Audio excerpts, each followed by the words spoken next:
What's up? It's Real Talk Tuesdays at Live in Corporate, and this is your girl Sheneisha. So today's episode is very intriguing. Many of us, we work within the corporate sector, whether, that's whichever industry that you're in, right? And within those industries, they come with various challenges. And many times we don't see the value in those challenges. It's kind of hard to, especially when you're dealing with like a bad boss or your organization isn't really championing for you the way that you may have thought or been led to believe it would. So there's many things that take place, and we're looking for the good, or sometimes we're just looking for the bad. Like, okay, like what is this next? What's coming next? What's going to happen next? Right? So it's difficult to see the good or the value in these challenges, whether these challenges help us, lock in with a mentor, help us, better get ourselves better ready, or get ourselves ready for, opportunities that may come next, or opportunities that we didn't think that we were quite ready for. Sometimes these challenges put us in position to get ready. When you get ready, stay ready, so you never have to get ready again, right? So today our guest is going to really dive in deep into the value of those challenges, our mindset, how do we really prepare ourselves in these challenges? How do we navigate these challenges? And then really looking at that value and maximizing it. So it's your girl Sheneisha. Listen up, whether you're grabbing your coffee on your ride in to work this morning, or if you're, taking that small break, that little window, or you're just relaxing in bed, just listen to the sound of my voice. Tune into Real Talk Tuesdays. It's always a pleasure to connect with you guys. Let's dive into this conversation.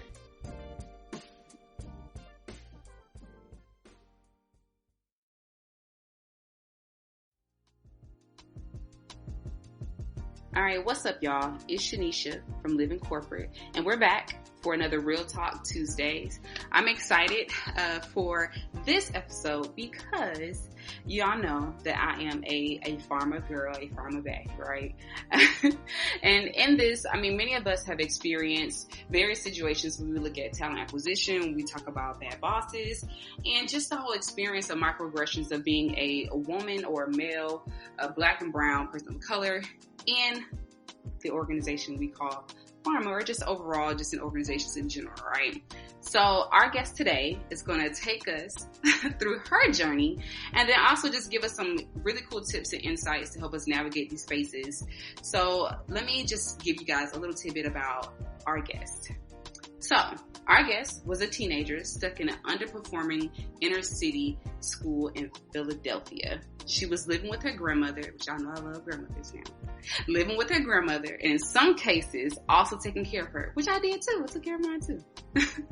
A chance in meeting with a mentor kicked off a journey that eventually allowed her to enroll in a private school outside the city. She went on to a prestigious college, the first born in her family to attend college. She majored in chemistry and went on to work in pharma. She has since co-founded her own company, Artemis, a strategic project management firm with a deep experience in the pharmaceutical and biotech sectors. So please welcome our guest, Miss Katrina High. Hi, Katrina. Welcome to the show. Welcome to Live in Corporate. How are you? I'm great. Ooh, introduce me again. It's not often that you hear, your bio read back. That was amazing. I'm like, who is that person? It's you. This is you. You've done really amazing things. And I think I'm really excited, as we mentioned earlier, to just dive in to learn more about you. So could you share with us a little bit more about who is Katrina High? Absolutely. So since you sort of grounded us in the fact that you are a pharma girl, I guess I'll start there. So I am a homegrown, as I'd like to call it, healthcare leader, pharma professional. That's where I spent the majority of my professional career. I am a Philadelphia native, a proud Philadelphian, and I currently still live in the city. I am a very spiritual person. I am a person that prides themselves in giving back and helping lift as I climb, so to speak. I am a multi-passionate entrepreneur in addition to a healthcare leader. So yeah, I think that's the nutshell of me. Which is beautiful, right? So you mentioned about how you like to help people, lift them, and help them climb. Could you walk us through your journey from poverty to prosperity, and how you shifted from a scarcity mindset to an abundance mindset? I know that's kind of like a 2-in-1, right? So let's start with your journey from poverty to prosperity. Walk us through that. Absolutely. Yeah. And I like to caveat, because there are a lot of people that take offense to poverty because it's more of a mindset. So that, from abundance, from a scarcity mindset to an abundance mindset. But I was very much poor. I grew up very poor, and there were chance encounters. And when I say I'm a very spiritual person, I believe that the universe sometimes places things, people, experiences in your life right at the right time, and it's up to you to recognize and take advantage of it. And you had mentioned a mentor. That mentor came by way of an organization called formerly called Philadelphia Futures, rooted here in Philadelphia. It's now rebranded as Heights Philadelphia, and it was for first generation, low income Philadelphian students. And it was, I think, in its second year when they found me, or when it was awarded to me to be a part of that organization. And in its infancy, it just provided mentors, people that volunteered, professional people that volunteered their time to help a first generation low income student. And what that did for me was provided me access into a world and situations that I would not have otherwise been privy to. So you don't know what you don't know. And I think that began the shift that there was more. So I'm not going to say shift from, to an abundance mindset, but there was more than what I was growing up in. And so I'll kind of start the beginnings of that shift in mindset there. And then there's just some innate, abilities, intelligence, and things that God gives you that you have to take advantage of. So I was always very studious.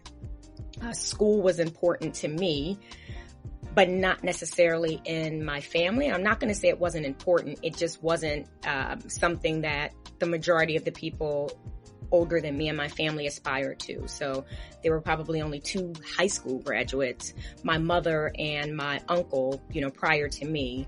So I had to take the initiative to make school important, to try to do the best that I could, in school. And once you have that level of initiative and dedication, people take notice. And like I said, the universe then starts to work in your favor.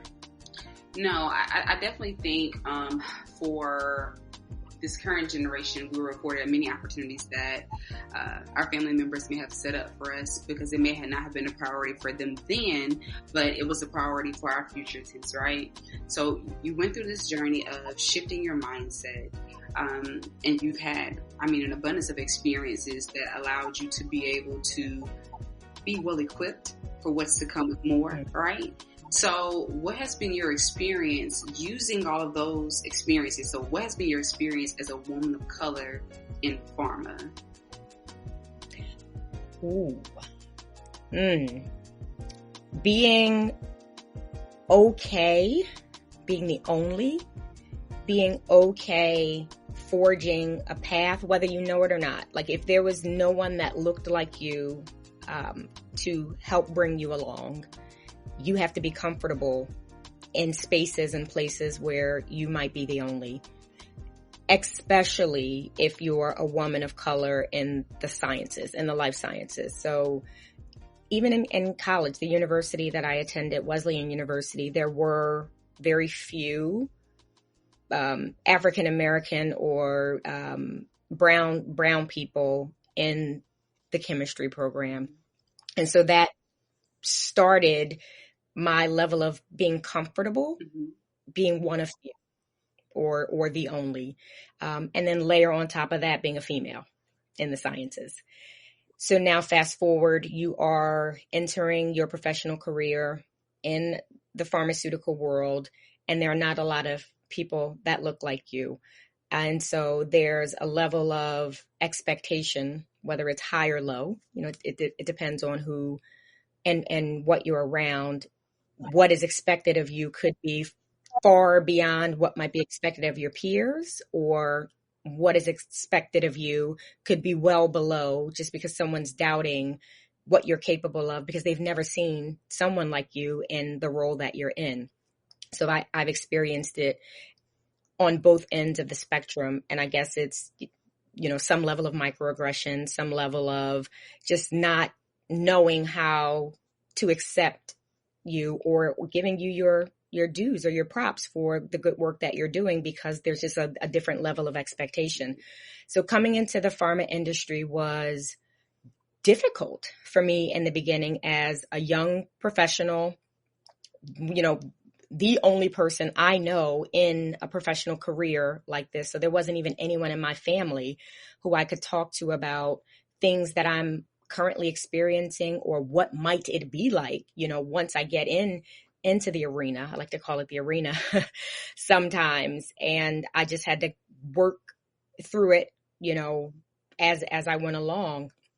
And I think some of the earliest experiences looking back were the best for me at that point in time, because it allowed me, and this is a term that's been coming up pretty recently, to gain agency over my career, over how I responded to certain situations that very much served me. So you're asking, about the journey that very much served me along my journey, and very much so now, having the confidence to start a business. Like once you gain agency over your career, because people are trying to knock you down or make it difficult for you, it definitely builds a muscle in you early on that a lot of people don't build. So those microaggressions or the under expectations, the over expectations put you in circumstances that it's either you're going to take control of how you respond to things, because there's always going to be stimuli. You're going to take control over how you respond.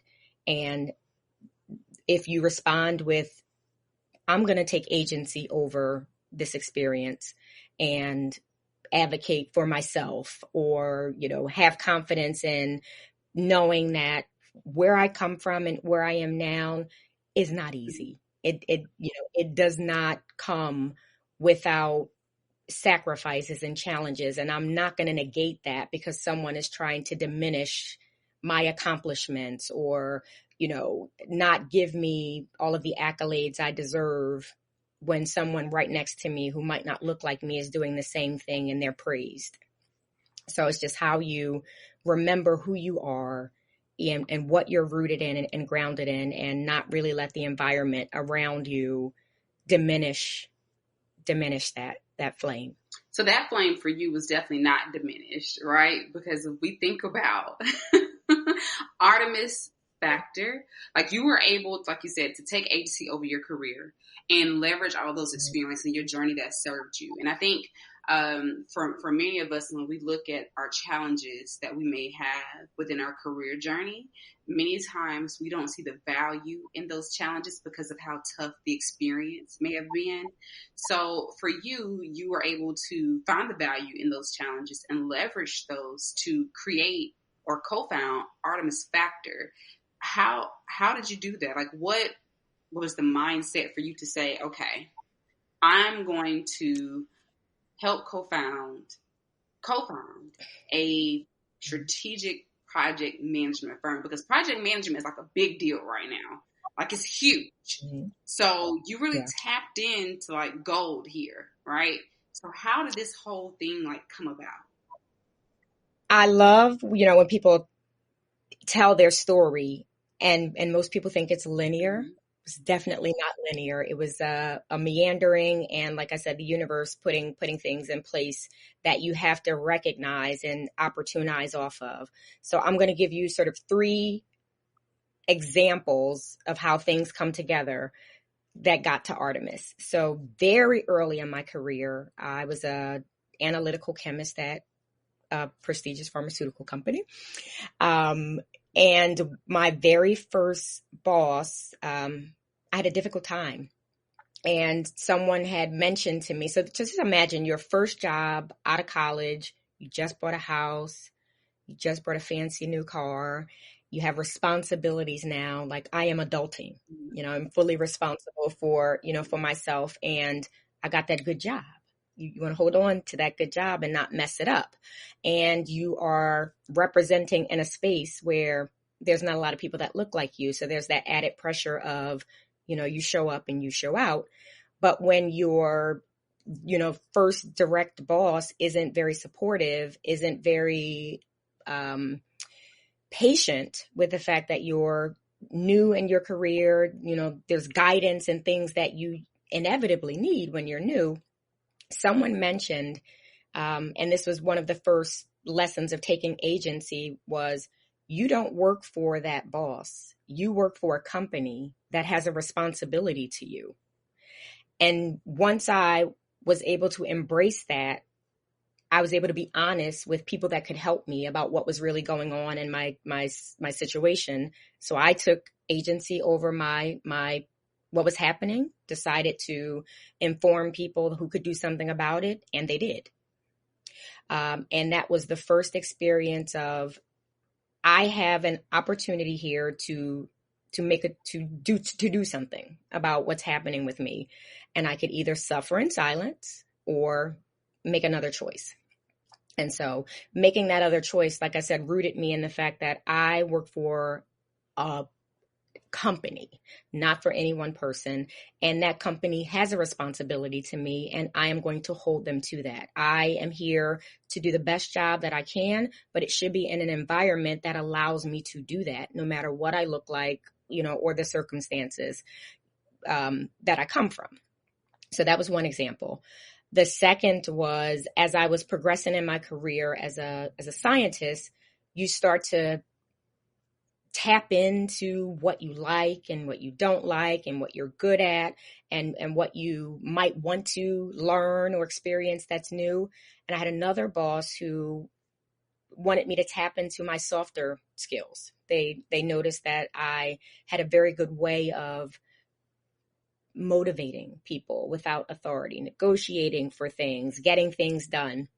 And that opened my worldview to maybe project management. So that's where the project management came from, moving from science and making that pivot from a scientist to project management, or even something other than, being in R&D from a pharmaceutical perspective is hard.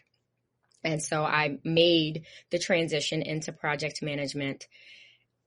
And through a series of circumstances, Artemis came about because of a restructuring and an opportunity. So having the career that I had, which was a great trajectory, I'd actually left R&D, got an MBA, went to the commercial side of the pharmaceutical organization to round out my skills in a project management capacity, experienced the restructuring, and had to decide, do I stay with this organization in some other role? Do I take my show on the road and try my luck at other pharma companies?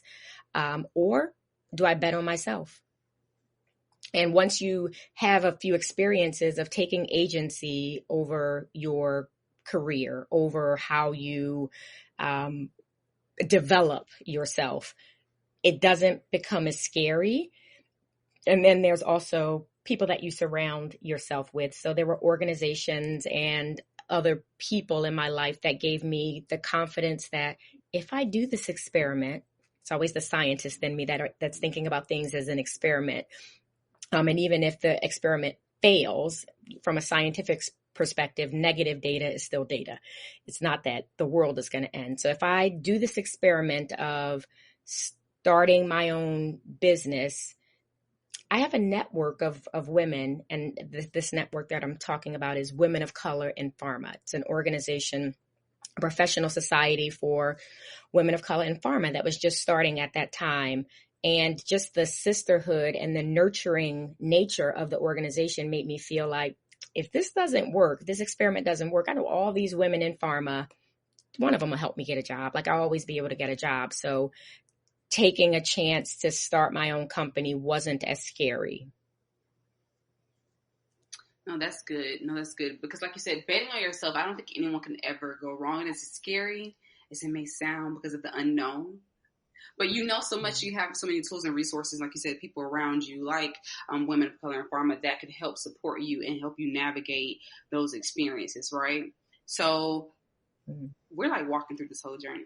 Like, I hope y'all, okay. Because we're walking through this journey. And it's a really good journey, because I don't think as many people, women of color, men of color, who really have a desire and passion to be in this space, because there's not many of us who are in this space, right? So being able to hear and share your story, I think, is just as powerful as anything else. So you've been through this journey, you've experienced a company or a leader that was not as supportive.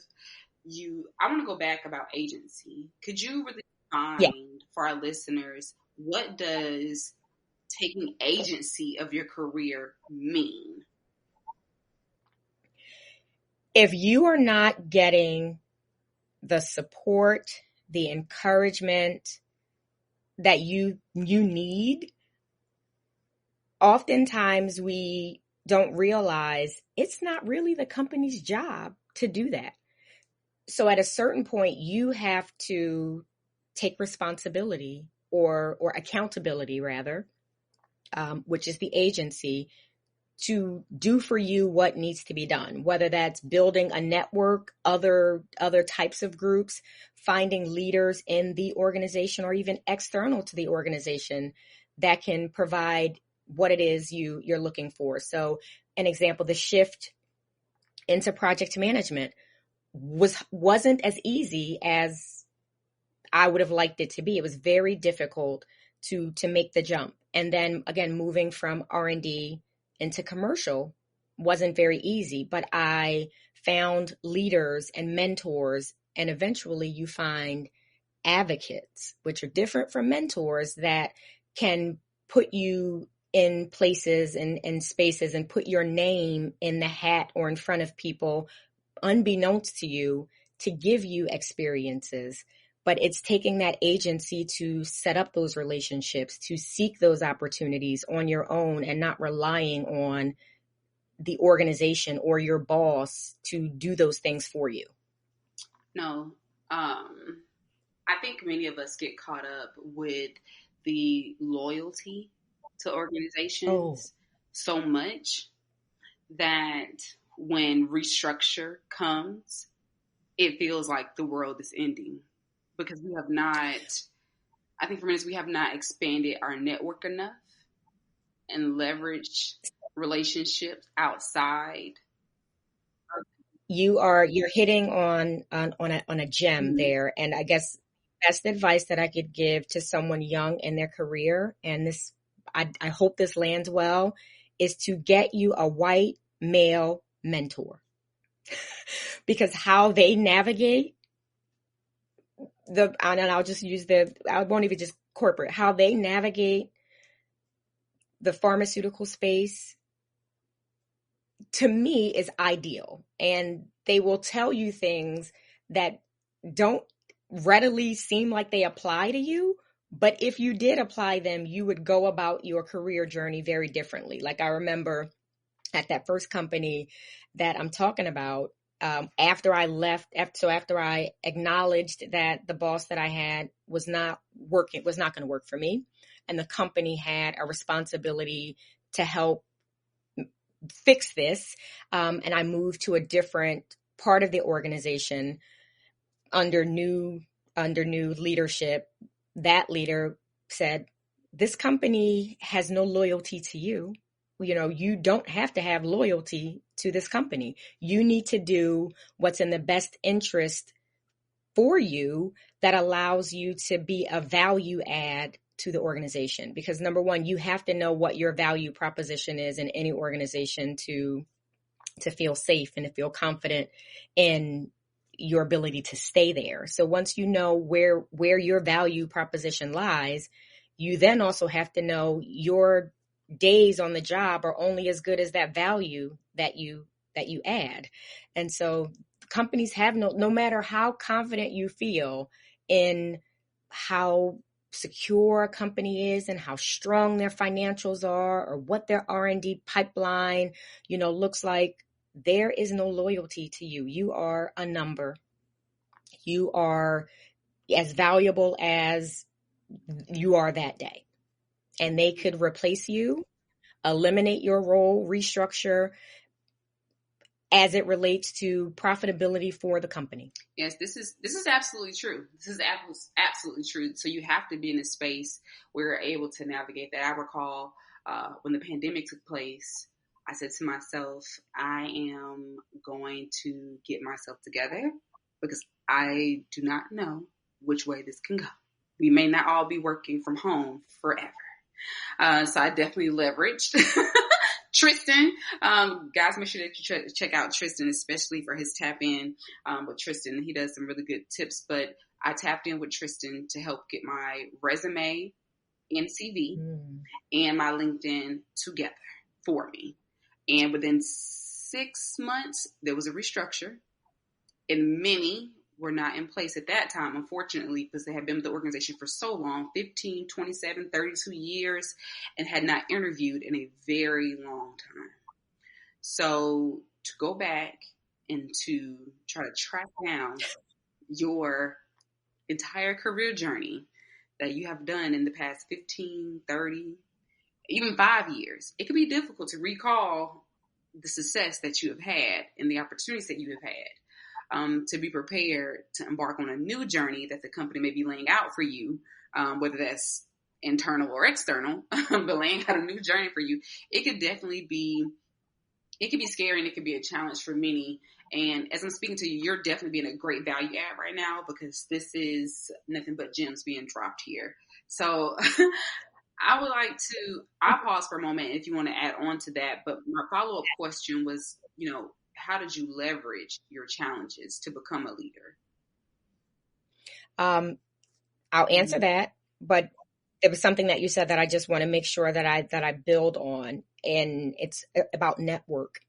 So if you can make your network, even in pharma, because pharma is a machine, like there's so many different areas, and a lot of us either get pigeonholed into one and we don't really know what's happening around the company. So you don't know the real value chain of a molecule, I'll say, that makes a pharmaceutical company valuable. But having your network be as diverse as possible. If you're in R&D, have some people that are in commercial, because to your point, updating your CV, a lot of us get very comfortable. Pharma salaries for the most part are pretty good. People do okay.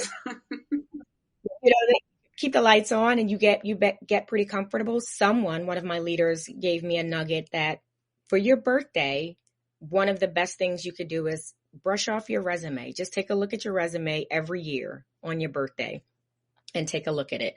And another was being in R&D and not really, sometimes you don't toot your own horn. You don't know how to be comfortable acknowledging the value that you bring. And if you, at any given point in time, your elevator pitch, if the CEO's in the elevator with you, if you can't describe how you add value, you might as well, game over. But if you have friends in sales, they know how to chart how they bring value.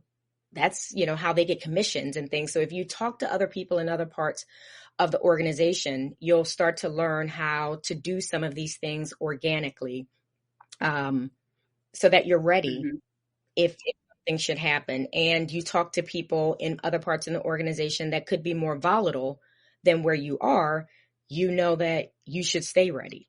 So you don't get ready. And guys, please don't take this and only limit it to pharma. I mean, this applies really to any organization. what Katrina is adding, it applies to any organization. So please don't limit it or count yourself out for this Real Talk Tuesday. It applies to any organization that you're in. So again, how did you leverage your challenges to become a leader? There was a certain point where, and especially as a Black female in the pharmaceutical company, where sometimes you're the only one, you have to be confident in what you provide, the value that you offer. And along the way, you'll start to understand who you're influencing, how you're influencing, and you grow that leadership muscle one challenge at a time, one hurdle at a time. And that's not for everybody, because there are some of us that have experienced so much trauma in these pharma companies that it has diminished our sense of self and our confidence. But that's where networks come in that are nurturing, that speak to you and your circumstances in a way where you don't have to explain all the context around it. We've all experienced it, so we know exactly what you're talking about, and we can pour into you in a way that reminds you of who you are and the value that you bring, because it can be brutal. It can be lonely, especially when you start to ascend to certain levels in the organization where you're the only one, and there's just no one in that rare air for you to talk to, for you to confide in. And if you are a leader at a certain level, you can't be vulnerable. You can't have issues or, challenges, because you're the person. But remembering we're human, we do experience microaggressions and different expectations. Like, that's real. And if you remember that and acknowledge that, like, don't act like it doesn't exist, because people don't want you to think it does. So you have to fortify yourself with whatever's available to you, organizations, that trusted advisor, mentor, to remind you of who you are, the value that you bring, and when it's time to leave. When it's time to exit stage left. No, that's real. But you definitely have to know when it's your time to be able to transition. And I know most of us get comfortable, like you said, with the salary, with the people, having brushed up on your resume. We start looking at all those things. It's like, oh, I could just stay here and work this out. You mentioned about microaggressions and the trauma most times that organizations just in general could have on us, Black and brown people of color. How did you navigate the microaggression experiences? Like, how did you work through those, transition through those? I know we mentioned about the organizations not having loyalty to you, having a mentor. Like, what did you do to navigate the microaggressions that you experienced? Especially being the only one at times and not really having someone to speak to about those things. Recognizing, so, they say sometimes it's hard to be a bigot or a racist one-to-one, like person to person, culture to culture, maybe, it happens, but one-on-one, it's very hard. So when you're in an environment where you might be the only, there are people, because people are decent at their core. There are people that you engage with where you might be able to trust them with certain information. So you find those people, and then they leverage their network to help you out of circumstances. So it takes a level of trust and a level of rapport building where you feel comfortable sharing something. Like, when I told you when I was having that experience with my first boss, there was a level of trust I had with, managers above her, that I got to the point where I said, I have to speak on this. What's happening to me is not fair. I have an organization that I work for and not a person that has a responsibility to me. So I have a responsibility to say what's happening, or I can't hold anyone at fault for not fixing what I didn't express was an issue. So I think there's a level of trusting people to a certain extent that they will be good humans and correct what needs to be corrected. I think that's an amazing thing. Again, like you said, not holding it in and being upset, saying no one is helping me and no one is doing anything for me. And you yourself have helped many people, right? So when we think about valuable talent and helping increase diverse talent, what does that look like for you when we look at diverse talent, valuable talent? Like, what does that look like for you? When your journey wasn't easy, wasn't linear, wasn't ideal, it builds a muscle once again in you to appreciate what people bring in different forms and fashions. I don't always look for how I did it, because I wouldn't even advocate for how my journey was. So you can appreciate people that think different, that do things different. Or I do, because I know it adds value. I know how valuable I am given my journey, which wouldn't have been ideal. And oftentimes you probably wouldn't pick, my experience or my resume. And that has been true. Like even my journey from R&D to commercial, in the cohort of people that I was probably competing against, if it wasn't for an out of the box thinker, they wouldn't have picked me. I wasn't the direct one-to-one ideal candidate to go into the role that I went into in commercial. I had no sales experience. I had no marketing experience. I had R&D, drug development experience, project management experience, and an MBA. But I had transferable skills and confidence and soft skills, and I had a high EQ and learning agility and an outside perspective. That's an out of the box thinker thought, you know what? She might come into this role and see things a whole different way. And she speaks another language. She speaks R&D. So she could translate to the commercial people in a way that if you've only grown up in commercial, you can't. And so I too am an out of the box thinker. I can take a chance on, someone in a way that others who they only know how to pick a person that has done it, that has demonstrated, and they don't experiment. They don't, risk anything. And if you do and pick what you've always done and picked, you'll kind of get what you always got. And so I look for opportunities to give people chances, because I needed chances. Things just weren't easy for me. And I know what organizations, what patients got because someone took a chance on me, and I was able to flourish and thrive. And so I look forward to opportunities to give those type of experiences, because wasted talent is, it's the worst. And you just don't know what patient could be waiting for that innovative thought that someone from this part of the world or an experience set could bring to this problem, because they've had a set of experiences that allows them to speak to this in a way that nobody else would see it that way. Oh no, that's good, because I've always said for myself, even all I need is just a foot in the door. You may not find anyone that's may work as hard as me, think outside the box as me, come in with immediate impact. Just a foot in the door. You give me that and I will find my way to where I need to get to. That's all I need. And I think for many of us, when we look at roles and opportunities, we count ourselves out for that experience. And I've always said, like, if you see the job, if you believe you can do it, if you look at the basic requirements, shoot your shot. Shoot your shot. And I mean, I never look at a previous role I was in. I think it was about 200 individuals that went for that role. And I think someone told me, like, oh man, this is a very competitive role. They have about 200 people going for this opportunity. Like, are you going to, I said, they can, but they're not me.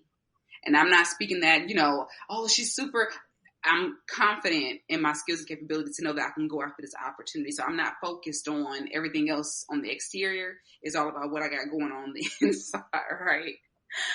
It's a big deal. It is. I think it's a Malcolm Gladwell book, and I forget which one it is. And an example of the fact that it's like, I don't know how many different flavors of mustard. They're all mustard, but they're all on the shelves. There is room for your flavor Right. of how you deliver things. So you have to shoot your shot. And they would say men, unlike women, who only check 3 of the 10 requirement boxes for a job description, will wholeheartedly apply for that job. Not think twice about it. Only got 3 of the requirements. Women, we got to check all the boxes and add boxes underneath before we even think we can apply.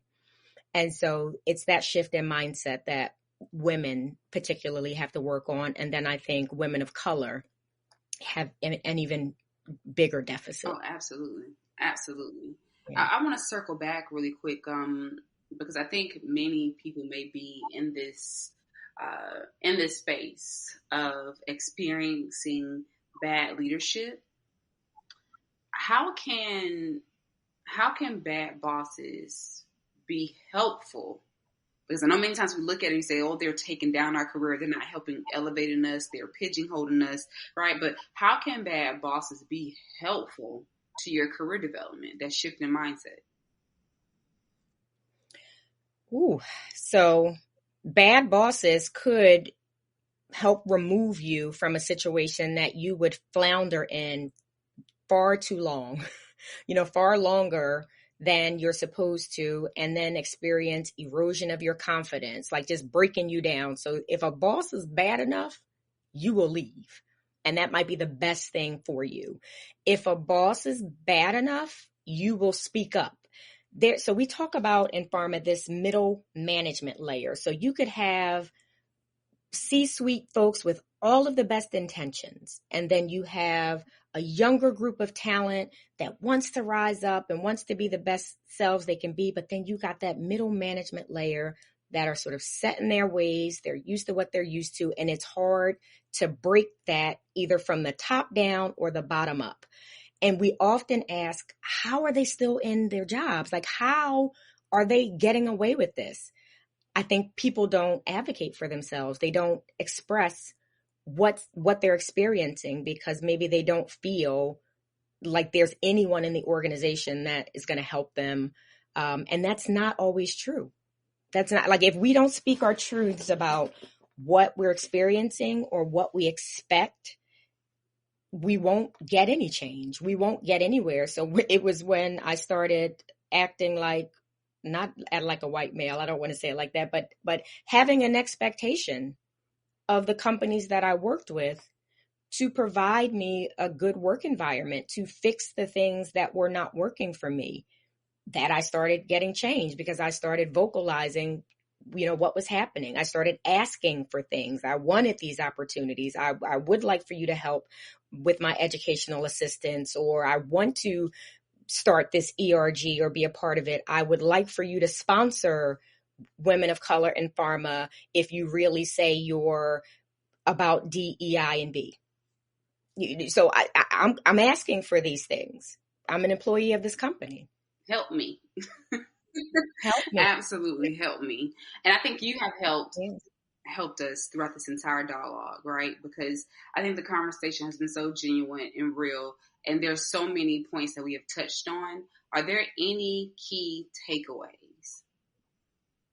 I would say I totally understand that I sit in a seat of privilege. So we have this conversation, and it is not lost on me that I've lived a little bit. I've gone through some challenges, experienced some things, made some choices that allows me to speak with confidence about how you can handle things and do things. It is not easy in the arena when you're in it. It's not. So it takes a level of confidence. It takes a supportive network around you where you have a safe space to land. If you put yourself out there, it takes a level of expecting things to work in your favor. Like, work doesn't always have to be hard or challenging for women or for people of color. Don't expect that. Don't accept that. You can speak up. There are parts of the organization that are supposed to make sure that you can do your best work, be your authentic self. Like they say all these things, hold them accountable to it. Hold them policies up and say, but isn't this what you say? This is on your website. And if they don't hold true to it, leave. Your degree, your tacit knowledge, everything that you've gained up until that point doesn't diminish. You take that with you, go somewhere else. No, that's genuinely good points and very much real, because many times we don't uphold them to that. And then we get frustrated, upset, you may complain, you're not showing up as your best self, you're not showing up as your most authentic self in conversations, and then you just start to sit, I think sit in turmoil. So I think it's always best, like you said, to advocate for yourself, one, speak up, hold up those policies, and make sure that they're following through. Because like you said at the beginning, we're really setting the trend or leading the path forward for someone else to come behind us. And if you're not creating an environment that's conducive for yourself and others like you, this is really just an ongoing cycle of failing experiences, just again and again and again. Like you said, that experiment, right? It's interesting. It's interesting. You know, you say that. So the mindset that some of the millennials and the younger generation have is already one of expectation, and what they expect in terms of the working environment,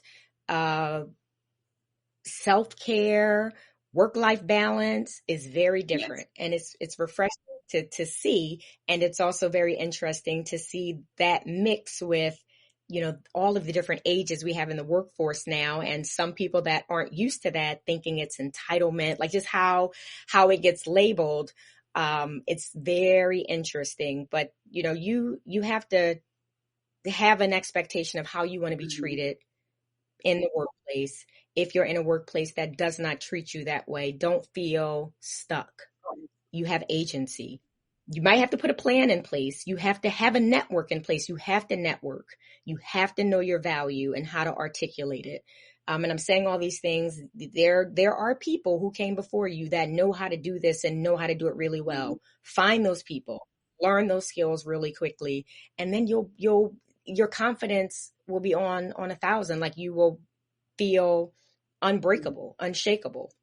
When you can articulate your value, you know you can just pick up and go to this other, you know, pharma company because you're following where your value would be appreciated. And that's another point that I probably didn't emphasize enough.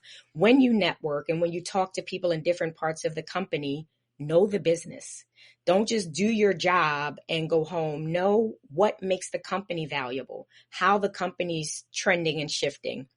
You can sometimes get a sense of when the layoffs might be coming. Like if that pipeline starts thinning out in R&D, you know, ain't going to be much for them to sell in commercial. And you can probably know, okay, maybe the sales force is going to be winding. If a drug isn't performing the way that the street might expect it to, there could be some changes coming down the pike. So wherever you are in the organization, know what are the value drivers for that organization. Know what are they focusing on.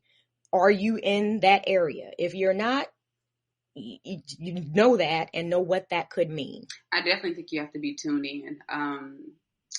You have to be tuned in. I think I created just being super strategic. So I created a plan for myself to say each announcement for a new role that has been selected, whoever that candidate is has been selected for that new role, and just looking on Workday, scrolling around, kind of seeing what's out there, make sure the press releases, any organization announcements that I'm attending and listening. And for anyone that was new in a role that I was interested in, just putting time on their calendar to get to know a little bit more about them and what their experience is in this role and their previous experience. Because I've always said, if people like to do anything else, talk about themselves, right? So it's allow that person to share their experience and their journey and begin to build your network and stay tuned in to what's happening so you can know how to leverage your network and know when it's time to pivot, right? So it's a lot that can be unpacked with that. Katrina need to charge y'all a fee. No. Because this is a lot of good information that you guys are getting. And again, please do not just limit this to pharma. This could be applied to all organizations, right? You just have to make sure that you tailor it for what your experience is. So Katrina, I know I done held you hostage for some time. And I just thank you for your time, because this is really good conversation. Like, you're really sharing a lot. And I think our listeners can really benefit from this, and definitely help them navigate them spaces, because we are getting ready to roll into a period for many organizations, especially pharma, where layoffs may be coming here soon. So they can definitely leverage this. But I want to make sure that I give you the opportunity to any shout outs that you would like to put out there, anyone you like to recognize. Oh, my partners in Artemis Factor, Tara Miller, Shannon Keenan, women of color in pharma, and the president, vice president, and founders. So President Dr. Charlotte Jones Burton, and former vice president Pat Cornett, current vice president Monique Adams, Heights, Philadelphia. Yeah. All right, y'all. Well, hey, should give everyone a shout out. Again, Katrina, it's been a pleasure having you with Living Corporate. You're always welcome to come back for another time to tune in for Real Talk Tuesdays. And that's our show. Thank you for joining Living Corporate Podcast. Be sure to follow Katrina High on all platforms that she's available on, right? And make sure to follow us on Instagram at Living Corp, Twitter at LivingCorp_pod, and subscribe to our newsletter through the Living Corporate website. If you have any questions you'd like for us to answer and read on the show, make sure you email us at livingcorporatepodcast@gmail.com. This has been Sheneisha, and you have been listening to Katrina High. Katrina, before I close out, where can people reach out to you if they would like to connect with you? LinkedIn is probably my most active platform, but I'm also on Instagram, I'm on Facebook, and I will soon be on TikTok, because some of our younger staff is saying that's where we need to be. And I thank you for this opportunity to share and to pour into your listeners. And I do encourage people to listen to this. There were a lot of things that you can't do it all at once. You can't boil the ocean. So I gave you the entirety of my career and different things that I did at different points, but all of the things make a difference. Absolutely. Absolutely. And it all works together for your good, the good and the bad. So it all works together. So Katrina, thank you so much. Mm-hmm. Again, this has been Sheneisha. You've been listening to Katrina, and we've been talking about value and changes. So you guys take care. Listen in again for Real Talk Tuesdays. Peace. Peace.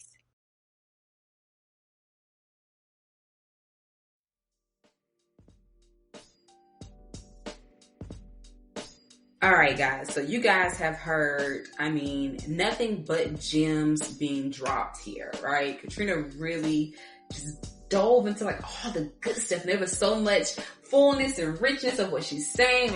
Listen, really take agency of your career. How powerful is that?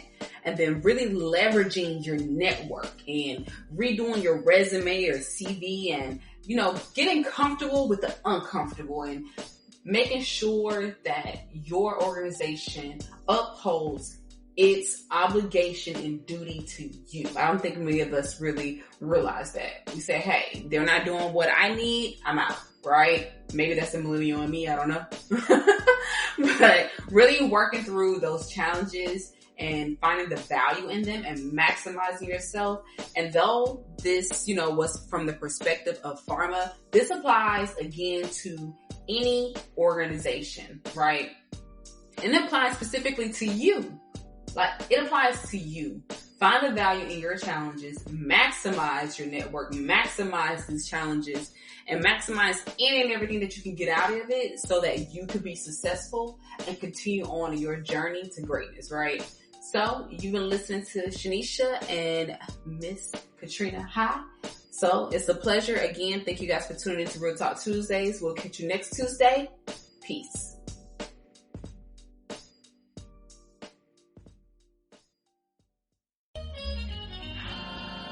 Living Corporate is a podcast by Living Corporate LLC. Our logo was designed by David Dawkins. Our theme music was produced by Ken Brown. Additional music production by Antoine Franklin from Musical Elevation. Post-production is handled by Jeremy Jackson. Got a topic suggestion? email us at livingcorporatepodcast@gmail.com. You can find us online on Twitter, Facebook, Instagram, and living-corporate.com. Thanks for listening. Stay tuned.